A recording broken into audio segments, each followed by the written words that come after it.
સુરતના ઈચ્છાપુર વિસ્તારમાં દારૂડિયા પતિના ત્રાસથી કંટાળીને પત્નીએ તેની બોથડ પદાર્થ મારીને હત્યા કરી નાખી છે.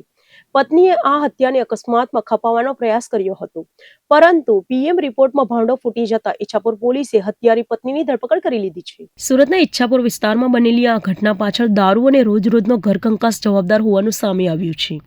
મૃતક પતિ અવારનવાર દારૂ પીને ઘરે આવતો હતો અને નાની નાની વાતોમાં પત્ની સાથે માથાકૂટ કરી તેને ઢોરમાર મારતો હતો. રોજના આ ત્રાસથી કંટાળેલી પત્નીનો સંયમ આખરે એક દિવસ ખૂટી ગયો હતો. ગત રોજ પણ પતિએ દારૂના નશામાં પત્ની સાથે ઉગ્ર માથાકૂટ શરૂ કરી હતી, જેથી આવેશમાં આવી ગયેલી પત્નીએ વળતો પ્રહાર કર્યો હતો અને ઘરમાં રહેલો બોથડ પદાર્થ પતિના માથામાં અને શરીરના ભાગે ફટકારી દીધો હતો. ગંભીર ઈજાઓ થવાના કારણે પતિનું ઘટના સ્થળે જ કમકમાટીભર્યું મોત નીપજ્યું હતું. પતિના મોત બાદ પત્ની કાયદાના શકંજામાંથી બચવા માટે એક નવો પ્લાન ઘડ્યો હતો. તેણે આ આખી હત્યાની ઘટનાને અકસ્માત મોતમાં ખપાવવાનો પ્રયાસ કર્યો અને પોલીસને ગેરમાર્ગે દોરાવવા મથામણ કરી હતી. જો કે ઘટનાની ગંભીરતા જોઈને ઈચ્છાપુર પોલીસે તુરંત તપાસના ચક્રો ગતિમાન કર્યા હતા અને લાશને પોસ્ટમોર્ટમ માટે મોકલી આપી હતી. આખરે પીએમ રિપોર્ટ આવતા દૂધનું દૂધ અને પાણીનું પાણી થઈ ગયું હતું. પીએમ રિપોર્ટમાં સ્પષ્ટ થયું કે યુવકનું મોત અકસ્માતથી નહીં પરંતુ માથામાં બોથડ પદાર્થ વાગવાના કારણે થયું છે. આ ખુલાસા બાદ પોલીસે કડકાઈથી પૂછપરછ કરતા પત્નીએ પોતાનો ગુનો કબૂલી લીધો હતો. ઈચ્છાપુર પોલીસે હત્યાનો ગુનો નોંધીને આરોપી પત્નીને જેલના સળિયા પાછળ ધકેલી દીધી છે. पुलिस कमिश्नर सर सूरत शहर, अधिक पुलिस कमिश्नर सर सेक्टर 2 सूरत शहर तथा नायब पुलिस कमिश्नर सर ઝોન 7 सूरत शहर દ્વારા પોલીસ સ્ટેશન વિસ્તારની અંદર કોઈ પણ પ્રકારની ઘટના બને તો તે અંગે જરૂરી કાયદેસરની કાર્યવાહી કરવા માટે સૂચના આપેલ હતી. તે અંતર્ગત પાછલા દિવસોમાં 23 જૂનના રોજ ઈચ્છાપુર પોલીસ સ્ટેશનને એક મેડિકો લીગલ કેસ અંગે વર્દી મળેલ હતી, જે અંગે ઈચ્છાપુર પોલીસ દ્વારા તરત કાર્યવાહી કરવામાં આવેલ હતી. તેની વિગત જોઈએ તો ઈચ્છાપુર પોલીસ સ્ટેશન વિસ્તારમાં પાઠાની આસપાસ ઝૂંપડપટ્ટીમાં રહેનાર ઇસમ રાજરથ ઉર્ફે રાજુભાઈ જોગેશભાઈ યાદવ, તેઓને કોઈ કારણસર ઈજા થતા 108 મારફતે સિવિલ હોસ્પિટલ ખસેડવામાં આવ્યા હતા, જ્યાં તેમને મૃત જાહેર કરવામાં આવેલ હતા. જેથી ઈચ્છાપુર પોલીસ સ્ટેશન દ્વારા સત્વરે એડી દાખલ કરીને આ કેસનું તપાસ કરવાનું ચાલુ કરવામાં આવ્યું હતું. જે દરમિયાન જે મરણ જનાર વ્યક્તિ છે તેના પરિવાર અને તેની આસપાસના વ્યક્તિઓ વગેરેને પૂછપરછ વગેરે જે પોલીસની કાર્યવાહી છે તે ચાલુ હતી. સાથે સાથે આ ગુનામાં પોલીસ દ્વારા આ જે મરણ જનાર છે તેઓનું ફોરેન્સિક પીએમ કરાવવામાં આવેલ હતું. આ સમગ્ર કેસ દરમિયાન પોલીસને તેના આ જે વ્યક્તિ છે તેના મૃત્યુ બાબતે થોડો ડાઉટ શંકા જતા યુક્તિ પ્રયુક્તિથી પૂછપરછ કરવામાં આવેલ હતી તેની આસપાસના ઇસમોની, તથા આસપાસનો જે વિસ્તાર છે એને આજુબાજુ જે પડોશીઓ છે તે તમામની પોલીસ દ્વારા પૂછપરછ કરવામાં આવતા એવી હકીકત જણાય આવેલ કે આ જે વ્યક્તિ છે એ મનીષાબેન નામના જે વ્યક્તિ છે એ બંને અને એ લોકો સાથે રહેતા હતા અને મનીષા અને રાજુ છેલ્લા 8 વર્ષથી એકબીજાની સાથે રહેતા હતા અને એ લોકોને રોજ કોઈને કોઈ બાબતે પુષ્કળ ઝઘડો થતો હતો. જે બાબતે જે રાજુભાઈ છે એ હંમેશા પોતાની પત્ની મનીષાબેનને રોજ ખૂબ માર મારતા હતા. આગળ પૂછપરછ કરતા એ ધ્યાને આવ્યું કે 23મી તારીખના સાંજના સમયે મનીષાબેન અને રાજુભાઈની વચ્ચે પુષ્કળ ઝઘડો થયેલો હતો, જેમાં રાજુભાઈ રોજની જેમ તેઓને ગાળાગાળી કરી મારી નાખવાની ધમકી આપી પુષ્કળ મારામારી વગેરે કરતા હતા. જે દરમિયાન મનીષાબેન બચવા માટે પોતાના જે ઝૂંપડું છે તેના પાછળના ભાગે ચોકડી છે તે બાજુ ગયા અને એ દરમિયાન જે મરણ જનાર છે તેમનો પીછો કરીને મારઝૂડ કરી. જે દરમિયાન જે બટાટા છોલવાનું જે ચપ્પુ આવે છે એ બેનના હાથમાં આવી ગયું અને તેમણે ત્યાં વાસણો જે પડેલા હતા એમાંથી લઈ અને જે મરણ જનાર છે તેઓને મારી દીધેલ હતું. જે દરમિયાન લોહી લોહાણ તે થઈ ગયા અને પછી ત્યારબાદ આજુબાજુના લોકો જે છે તેઓને બૂમ સંભળાતા અને એ લોકોએ 108ને કોલ કરીને બોલાવ્યો હતો. સદર ગુનાના કામે આજરોજ ગુનો રજીસ્ટર કરી એડીમાંથી પોલીસ દ્વારા જરૂરી કાર્યવાહી કરવામાં આવેલ છે, તથા જે આરોપી છે તેઓની ધરપકડ કરી આગળ કાયદેસરની કાર્યવાહી પૂછપરછ વગેરે ઈચ્છાપુર પોલીસ સ્ટેશન દ્વારા કરવામાં આવી રહ્યું છે. મરણ જનાર કોઈ પરમેનન્ટ કામ નતો કરતો, છૂટક મજૂરી, કોઈના ખેતરમાં કામ કર્યા હોય ખેત મજૂરી કરે, કોઈ આજુબાજુ કોઈ પણ પતરા સરખા કરવાનું કે કોઈ પણ પ્રકારનું કામ આપે તો તે કરતો હતો. સુરતના ડિંડોલી વિસ્તારમાં કાયદો અને વ્યવસ્થાના ધજાગરા ઉડાવતી વધુ એક સનસનાટીભર્યા ગુનાની ઘટના સામે આવી છે. ડિંડોલીના સુમુખ સર્કલ નજીક અજાણ્યા હુમલાખોરોએ રાજ સોની નામના એક યુવક પર ચપ્પુ વડે ધાતકી અને જીવલેણ હુમલો કરી દીધો છે. સુરત શહેરમાં કાયદો અને વ્યવસ્થાની સ્થિતિ સામે પડકાર ફેંકતી વધુ એક લોહિયાળ ઘટના સામે આવી છે. શહેરના ડિંડોલી વિસ્તારમાં આવેલા સુમુખ સર્કલ નજીક જાહેરમાં એક યુવક પર અજાણ્યા તત્વો દ્વારા તીક્ષ્ણ હથિયાર વડે ધાતકી અને જીવલેણ હુમલો કરવામાં આવ્યો છે. આ હુમલો એટલો ભયાનક હતો કે યુવક લોહીલુહાણ હાલતમાં રસ્તા પર જ ઢળી પડ્યો હતો. જાહેરમાં બનેલી આ હિંસક ઘટનાને પગલે સમગ્ર ડિંડોલી વિસ્તારમાં ભારે ચકચાર મચી ગઈ હતી અને સ્થાનિક લોકોમાં ભયનો માહોલ વ્યાપી ગયો હતો. મળતી માહિતી અનુસાર આ હિંસક હુમલાનો ભોગ બનેલા યુવકની ઓળખ રાજ સોની તરીકે થઈ છે. ઘટના સમયે રાજ સોની તેના અન્ય બે મિત્રો અને સાથીદારો સાથે સુમુખ સર્કલ નજીક આવેલી એક ચાની દુકાન પાસે હાજર હતો અને ત્યાં ઉભો રહીને વાતચીત કરી રહ્યો હતો. તે દરમિયાન અચાનક જ ત્યાં ઘસી આવેલા અજાણ્યા હુમલાખોરોએ પાછળથી આવીને રાજ સોની પર હિંસક હુમલો કરી દીધો હતો. હુમલાખોરોએ કંઈ પણ વિચાર્યા વિના સીધા જ રાજ સોનીની પીઠના ભાગે ચપ્પુના ધડાધડ ઘા ઝીકી દીધા હતા. ચાની દુકાન પાસે ચપ્પુના ઘા વાગતાની સાથે જ રાજ સોની લોહીલુહાણ હાલતમાં રસ્તા પર જ પછડાયો હતો અને આસપાસમાં ભારે અફરાતફરી મચી ગઈ હતી. રાજ સોનીને લોહીના ખાબોચિયામાં તરફડતો જોઈને હુમલાખોરો હથિયાર સાથે ઘટના સ્થળેથી નાસી છૂટ્યા હતા. રાજ સોનીના મિત્રો અને આસપાસના લોકોએ તાત્કાલિક અત્યંત ગંભીર હાલતમાં તેને સારવાર માટે નજીકની હોસ્પિટલમાં ખસેડ્યો હતો. જાહેરમાં ચાની દુકાન નજીક થયેલી આ જીવલેણ હુમલાની ઘટનામાં ડિંડોલી પોલીસ સ્ટેશનના ઉચ્ચ અધિકારીઓ સહિતનો મોટો કાફલો ઘટના સ્થળે દોડી આવ્યો હતો. પોલીસે હુમલાવાળી જગ્યા અને ચાની દુકાનના આસપાસના વિસ્તારને કોર્ડન કરીને પુરાવા એકત્રિત કરવાની કામગીરી શરૂ કરી દીધી હતી. રાજ સોની પર આ હુમલો કોણે કર્યો અને તેની પાછળનું અસલી કારણ શું છે તે હજુ સુધી સ્પષ્ટ થઈ શક્યું ન હતું. જૂની અદાવત, પૈસાની લેતી દેતી કે પછી કોઈ તાત્કાલિક બોલાચાલીની અદાવતમાં હુમલો કરાયો છે તે દિશામાં પોલીસે તપાસનો ચક્કો ગતિમાન કર્યા છે. ડિંડોલી પોલીસે હુમલાખોરોની ચોક્કસ ઓળખ મેળવવા માટે સુમુખ સર્કલ, ચાની દુકાન અને તેની આસપાસના અન્ય વેપારી મથકો તેમજ ઘરોમાં લાગેલા સીસીટીવી કેમેરાના ફૂટેજ કબજે કરવાની તજવીજ હાથ ધરી છે. આ સીસીટીવી ફૂટેજના આધારે કયા શખ્સો હુમલો કરીને કઈ તરફ ભાગ્યા છે તેની કડી મેળવવામાં આવી રહી છે. બીજી તરફ યુવક પર હુમલાના સમાચાર વાયુ વેગે પ્રસરતા જ હોસ્પિટલ બહાર તેના પરિવારજનોના આક્રોશથી વાતાવરણ ગમગીન બની ગયું હતું. સુરત શહેરમાં સતત વધતી ગુનાખોરી અને ચપ્પુબાજુની ઘટનાઓ ડામવા માટે ડિંડોલી પોલીસ એક્શન મોડમાં આવી છે. આ કેસની ગંભીરતાને ધ્યાનમાં રાખીને પોલીસે આરોપીઓને ઝડપી પાડવા માટે અલગ અલગ સ્કોડ અને ડી સ્ટાફની 4 થી 5 વિશેષ ટીમો બનાવીને વિવિધ વિસ્તારોમાં દરોડા શરૂ કર્યા છે. પોલીસ પ્રશાસનનું કહેવું છે કે સીસીટીવી અને હ્યુમન ઇન્ટેલિજન્સના આધારે હુમલાખોરોની ઓળખ મેળવી લેવાય છે અને ગણતરીના કલાકોમાં તમામ હુમલાખોરોને જેલના સળિયા પાછળ ધકેલી દેવામાં આવશે. हाँ जी, आपका नाम, क्या घटना हुई थी और कौन सी जगह है? मेरा नाम शाश्वत मिश्रा है. ये सुमुख सर्कल, ये संतोक पार्क पे ब्रदर्स चाय है, तो उधर मेरा दोस्त राज सोनी आके खड़ा था, तो कुछ लोग असामाजिक तत्व आए और मेरे दोस्त को डायरेक्ट चाकू मार दिए. किस वजह से चाकू? किस वजह से मारे वो नहीं पता, और 2-4 लोग इधर बैठे थे, उन लोग का आपस का झगड़ा हो रहा था, तो उधर वो बैठा होगा तो उन लोग के साथ वाले समझ के उसको भी मार दिया और उसका कुछ था नहीं उसमें. अभी जो राज है उसको कहाँ पे लेके जाया गया है और क्या ट्रीटमेंट चल रहा है? राज को ये बाबा मेमोरियल हॉस्पिटल है साई पॉइंट के पास, उधर लेके गए और सीटी स्कैन के लिए बाबा मेमोरियल से अभी सीटी स्कैन के लिए लेके गए पूनागाम. સુરત ક્રાઇમ બ્રાન્ચે ડ્રગ્સ માફિયાઓ પર મોટો પ્રહાર કરતા કતારગામ વિસ્તારમાંથી 28 કિલોથી વધુ ગાંજાના જથ્થા સાથે 3 આરોપીઓની ધરપકડ કરી છે.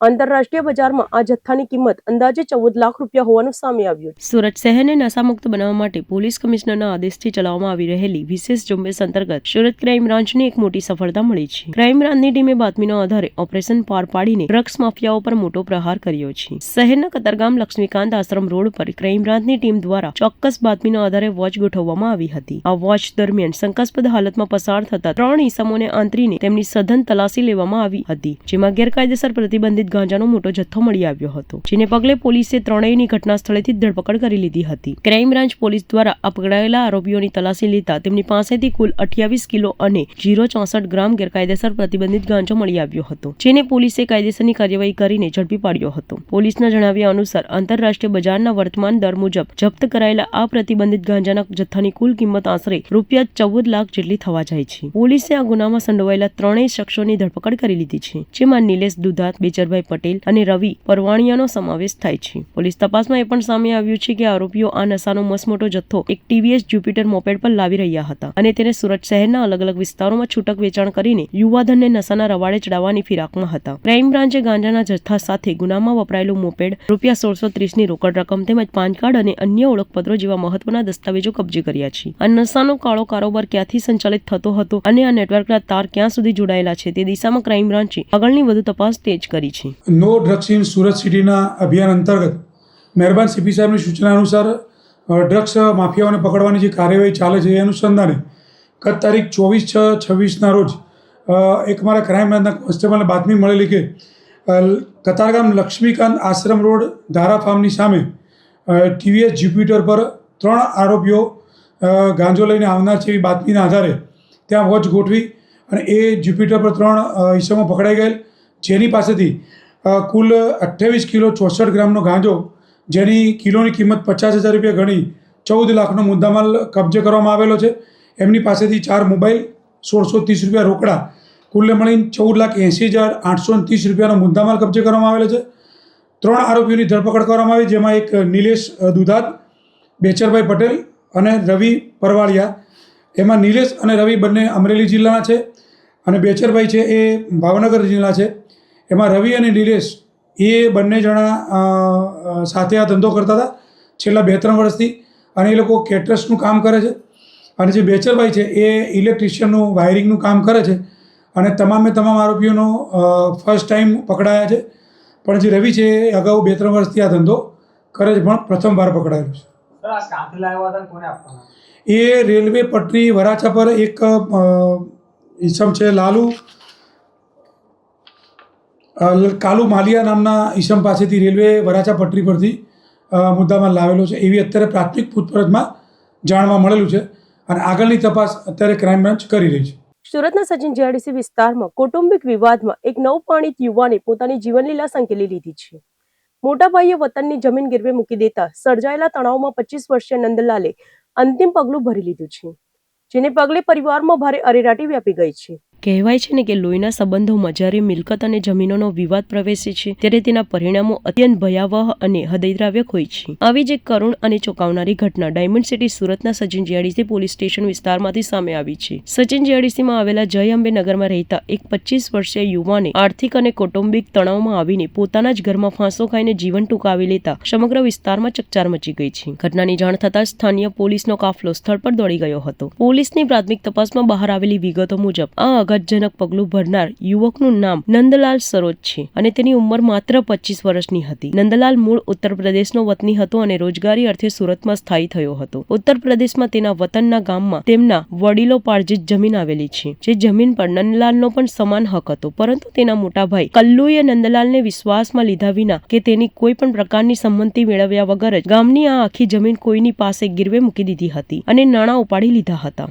વતનની એકમાત્ર આજીવિકા સમાન જમીન મોટા ભાઈએ ગીરવે મૂકી દીધી હોવાની જાણ થતા નાના ભાઈ નંદલાલને પગ નીચેથી જમીન સરકી ગઈ હતી. જમીન ગીરવે મૂકવા બાબતે છેલ્લા કેટલાક સમયથી બંને ભાઈઓ વચ્ચે ફોન પર અને રૂબરૂમાં ભારે બોલાચાલી અને વિવાદ ચાલી રહ્યો હતો. નંદલાલ પોતાના હકની જમીન છોડાવવા માટે મોટા ભાઈને વારંવાર વિનંતી કરતો હતો, પરંતુ મોટો ભાઈ કલ્લુ કોઈ પણ વાત સાંભળવા તૈયાર ન હતો, જેને લઈને બંને ભાઈઓ વચ્ચે અવારનવાર ઉગ્ર ઝઘડા થતા હતા. ગત રોજ પણ આ જમીન બાબતે બંને ભાઈઓ વચ્ચે ફોન પર ભારે હૈયાવરણ નીકળી હતી અને વધુ એક વખત તીખી બોલાચાલ થઈ હતી. મોટા ભાઈના આવા અશકાર ભર્યા વલણ અને જમીન ગુમાવી દેવાના ડરના કારણે નંદલાલ સરોજ અત્યંત માનસિક તણાવ અને ડિપ્રેશનમાં સરી પડ્યો હતો. તે સતત ચિંતામાં ડૂબેલો રહેતો હતો કે હવે વતનની જમીન પાછી કેવી રીતે આવશે. આ માનસિક હતાશા આખરે એટલી હદે વધી ગઈ કે નંદલાલે જીવતરનો અંત આણવાનું નક્કી કરી દીધું હતું અને ઘરમાં કોઈ ન હતું ત્યારે ગળે ફાંસો ખાઈને આત્મઘાતી પગલું ભરી લીધું હતું. આ ઘટનાની સૌથી વધુ કરુણતા એ છે કે મૃતક નંદલાલના લગ્ન હજુ માંડ 1 મહિના પહેલા જ થયા હતા. તેની પત્ની કરિશ્મા સાથે સુરતના જય અંબે નગરમાં અત્યંત ખુશીથી રહેતો હતો. પત્નીના હાથની મહેંદીનો રંગ હજુ સુકાયો પણ ન હતો ત્યાં જ લગ્નના માત્ર 1 જ મહિનામાં તેના માથે આપ તૂટી પડ્યું છે. પોતાના સજાવેલા સંસારના હજુ સપના પૂરા થાય તે પહેલા જ પતિના વિરહ સહન કરવાનો વારો આવતા પત્ની કરિશ્મા સરોજ પર દુઃખનો પહાડ તૂટી પડ્યો છે અને તેનું રોઈ રોઈને ખરાબ હાલત થઈ ગઈ છે. પતિના આ અકાળે અવસાન બાદ રોષે ભરાયેલી પત્ની કરિશ્માએ આક્ષેપો કર્યા છે કે તેના જેઠાણી અને જેઠ કલ્લુના માનસિક ત્રાસ અને જમીનની છેતરપિંડીના કારણે જ તેના પતિએ આ ગંભીર કદમ ઉઠાવ્યું છે. કરિશ્માએ સુરત પોલીસ સમક્ષ હૃદયદ્રાવક આક્રંદ સાથે માંગ કરી છે કે તેના પતિને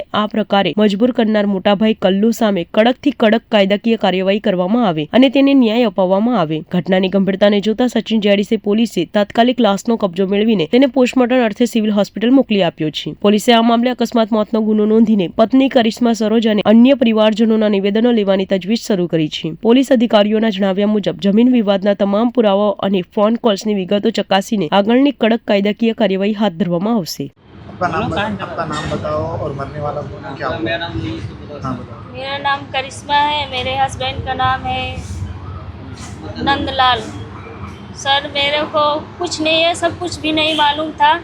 ये अपना खेत बाड़ी की लड़ाई झगड़ा में आपस में अपना लड़ाई किए थे.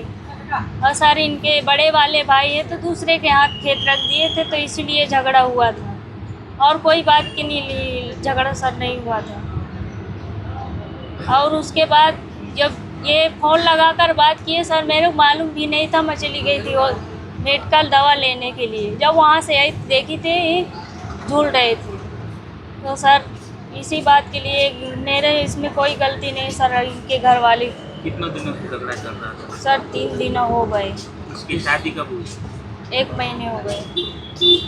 આંતરરાષ્ટ્રીય નશા વિરોધી દિવસ નિમિત્તે સુરત પોલીસ દ્વારા no drugs in Surat city અભિયાન હેઠળ પાલ આરટીઓ થી અડાજણ સર્કલ સુધી ભવ્ય જનજાગૃતિ રેલી યોજાઈ હતી, જેમાં મોટી સંખ્યામાં પોલીસ અધિકારીઓ, વિદ્યાર્થીઓ અને નાગરિકો ઉત્સાહભેર જોડાયા હતા। સમગ્ર વિશ્વમાં આજે આંતરરાષ્ટ્રીય નશા વિરોધી દિવસની ઉજવણી કરવામાં આવી રહી છે, ત્યારે ડ્રગ્સના દૂષણને જળમૂળથી ઉખેડી ફેંકવા માટે સુરત પોલીસ ફરી એકવાર એક્શન મોડમાં જોવા મળી રહી છે। સુરત પોલીસ દ્વારા no drugs in Surat city અભિયાન અંતર્ગત પાલ આરટીઓ થી લઈને અડાજણ સર્કલ સુધી એક વિશાળ જનજાગૃતિ રેલીનું આયોજન કરવામાં આવ્યું હતું। આ ભવ્ય રેલીમાં સુરત પોલીસના ઉચ્ચ અધિકારીઓ, પોલીસ જવાનો, વિવિધ શાળાઓના વિદ્યાર્થીઓ અને જાગૃત નાગરિકોએ મોટી સંખ્યામાં ઉપસ્થિત રહીને ડ્રગ્સ મુક્ત સુરતનો મજબૂત સંકલ્પ દોહરાવ્યો હતો। આ રેલી દરમિયાન સમગ્ર માર્ગ નશા વિરોધી નારાઓથી ગુંજી ઉઠ્યો હતો। રેલીમાં જોડાયેલા લોકોએ હાથમાં પ્લે કાર્ડ્સ, આકર્ષક બેનરો અને જાગૃતિ સૂત્રો પ્રદર્શિત કરીને લોકોને નશાની ગંભીર અસરો વિશે વાકેફ કર્યા હતા। ખાસ કરીને સે નો ટુ ડ્રગ્સ અને no drugs in Surat city જેવા પ્રેરણાદાયી સંદેશાઓ દ્વારા યુવા પેઢીને ડ્રગ્સના જીવલેણ દૂષણથી દૂર રહેવા અને સ્વસ્થ સમાજના નિર્માણમાં ભાગીદાર બનવા માટે હૃદયપૂર્વકની અપીલ કરવામાં આવી હતી। મહત્વનું છે કે છેલ્લા 4 વર્ષમાં સુરત પોલીસ દ્વારા ડ્રગ્સના ગેરકાયદેસર વેપાર અને સપ્લાય ચેઇન સામે સતત અત્યંત કડક પ્રહારો કરવામાં આવ્યા છે। ડ્રગ્સના કાળા કારોબાર અને ગુનાખોરીમાં સંડોવાયેલા અનેક માફિયાઓ તેમજ પેડલરો સામે પોલીસે પાસા સહિતના કડક કાયદાકીય પગલાં ભરીને જેલના સળિયા પાછળ ધકેલ્યા છે। ડ્રગ્સના નેટવર્કને તોડવાની સાથે સાથે સુરત પોલીસે એક માનવતાવાદી અભિગમ પણ અપનાવ્યો છે, જેમાં નશાની લતનો ભોગ બનેલા યુવાનોને તેમાંથી બહાર લાવવા માટે નિષ્ણાત તબીબો અને કાઉન્સેલરોનો સહયોગથી વિશેષ ડી એડિકેશનલ અને પુનર્વસનના પ્રસન્નીય પ્રયાસો હાથ ધરવામાં આવ્યા છે। આ પ્રસંગે સુરત પોલીસે પોતાનો સંકલ્પ સ્પષ્ટ કર્યો છે કે ડ્રગ્સના વેપારીઓ સામેની આ કડક ઝુંબેશ આગામી દિવસોમાં પણ યથાવત રહેશે। પોલીસ તંત્ર દ્વારા જનજાગૃતિ, કાયદાના કડક અમલીકરણ અને નશા મુક્તિના ત્રિવેણી સંગમ થકી સુરતને સંપૂર્ણપણે ડ્રગ્સ મુક્ત અને સુરક્ષિત શહેર બનાવવાના પ્રયાસોને વધુ વેગ આપવામાં આવશે। આજે 26 જૂનના રોજ international day against drug abuse તરીકે ઉજવવામાં આવે છે અને એને જ ભાગરૂપે આજે સુરત શહેર પોલીસ, સુરત શહેરના નગરજનો, સ્કૂલ કોલેજના બાળકો દ્વારા જો આજે એક રેલીનું આયોજન કરવામાં આવ્યા છે, જેમાં મુખ્ય ઉદ્દેશ એવું છે કે અમે બધા લોકો બહુ કટિબદ્ધ છીએ, પ્રતિબદ્ધ છીએ કે આપણે સુરત શહેરમાં કોઈ ડ્રગ્સના કોઈ ચલન નહીં થાય જોઈએ, કોઈ ડ્રગ્સ ના લે, એના સેવન નહીં કરે જોઈએ। અને જો નો ડ્રગ્સ ઇન સુરત સિટીને એક અભિયાન સુરત પોલીસ દ્વારા ચલાવવામાં આવી રહ્યા છે છેલ્લા 4 વર્ષોથી જો આમાં આપણને ખૂબ સફળતા પણ મળી રહી છે। જો ઘણા બધા મોટા મોટા જો ડ્રગ જો કાર્ટલ હતા એને તોડવામાં સફળતા મળી, ડ્રગ પેડલર્સ પકડાયા અને આ વખતે 1-2 વર્ષ પહેલાં કરતાં જો અત્યારે 4 ગુના આ લોકો ઉપર વધારે ભીસ વધી છે। એના પ્રોપર્ટી વગેરે જપ્ત કરવાના, એના પ્રોપર્ટી ઇલીગલ પ્રોપર્ટી જો બનાવ્યા હોય તેના નિયમાનુસાર કાર્યવાહી કરીને ડિમોલિશન કરવાના, આ બધી જો કાર્યવાહી, સખત કાર્યવાહી જો पुलिस तंत्र तरफ से કરવામાં આવી રહ્યા છે। પરંતુ અમે એટલો સહયોગ જો પ્રજાજનોનો જોઈએ, અમારા મીડિયાના મિત્રોનો જોઈએ, કારણ કે જો કે એક અવેરનેસની બી જરૂરી છે કે એના ઉપયોગથી શું શું નુકસાન થાય છે, શરીર કેવી રીતે ખતમ થઈ જાય છે, પરિવાર पे કેવી રીતે સોશિયલ સ્ટિગ્મા લાગે છે, એના બી અમે લોકો અવેરનેસ કરીએ છીએ। અને સાથોસાથ જો એક્શન અને એના પછી જો રિહેબ કરવાના, જો આમાં ફસાય છે એના કેવી રીતે બહાર લાવી, એના બી અમારા જો એસઓજીને એક ટીમ જો રિહેબના કામ અહીંયાના ઘણા બધા ડૉક્ટર્સ અને રિહેબ સેન્ટર સાથે મળીને કરી રહી છે અને અમે લોકો એકદમ કટિબદ્ધ છીએ કે આવનાર દિવસોમાં ઓર કડકાઈથી એના ઉપર જો અમે લોકો એક્શન લેતા રહીશ। અને ફરીથી જેટલા લોકો અમારા આજ રેલીમાં સહભાગી થયા એના તમામ લોકોનો અમે ખૂબ ખૂબ જો આભાર માનીએ છીએ। Thank you. જય હિન્દ, જય ભારત। સાહેબ, જે રીતે ડ્રગ્સ સાથે વ્યક્તિઓ સંકળાયેલા હોય એ લોકોને કઈ રીતના નાબૂદ કરવામાં આવશે અને અત્યાર સુધી કેટલા લોકોને ડ્રગ્સમાંથી બહાર કાઢવામાં આવ્યું? અત્યારે આપ જો તો ગુજરાત સરકાર તરફથી જો એક ANTF અલગ से एक फोर्स पर बनावવામાં આવેલી છે, એન્ટી નાર્કોટિક્સ ટાસ્ક ફોર્સ, અને સરકારશ્રી આ બાબતમાં બહુ ज़्यादा ગંભીર બી છે, ચિંતિત છે અને એકદમ કડક એક્શન मतलब લેવા માટે તમામ પ્રકારના જો સૂચનાઓ પણ છે। तो આવનાર દિવસોમાં અમે લોકો और हमारा जो टीमों चौर एना मजबूत बनाવીને और भी આજુબાજુના जो રાજ્યોના જ્યાંથી આપણા જરૂરત લાગે છે આરોપીઓ માટે ત્યાં और કડકાઈથી અમે લોકો સંકલન કરીને કાર્યવાહી કરવાના છીએ અને જો આપ ટૂંક સમયમાં આ બધા લોકો જોઈ પણ શકશો।